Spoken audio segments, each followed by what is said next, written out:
আজকে যদি আর্জেন্টিনা হারায় আমার চুল কামিয়ে ফেলবো, যদি আর্জেন্টিনা বিজয় হয় আলজেরিয়ার সাথে তাহলে আমি আমার চুল কামিয়ে ফেলবো।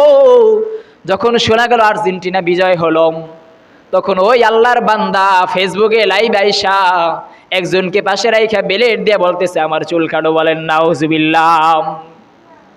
আজকে সমাজ কোন জায়গায় গেল রে যুবক? আজকে তোমাকে যখন বলা হয় নবীজির জন্য তোমার চুলটা কাটো, তুমি কাটতে চাও না। আজকে তোমাকে যখন বলা হয় মসজিদের এই ব্যাটারি লাগবে, এই ফ্যান লাগবে, এই বাতি লাগবে, তুমি 500 টাকা দাও, সেটা দিতে চাও না। কিন্তু আজকে যখন তোমরা পর্দা বানাও, দেখবে হিজলা লঞ্চ গার্ড, আমি যখন আসতেছিলাম এক দল দেখলাম আর্জেন্টিনার পতাকা বানায় 500 টাকা করে চাঁদা নিতেছে।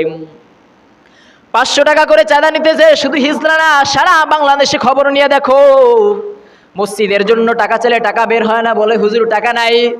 যুবকদের কাছে 100 টাকা 50 টাকা যখন বলা হয় মসজিদের ইমাম সাহেবের বেতন দাও, বলে টাকা নাই।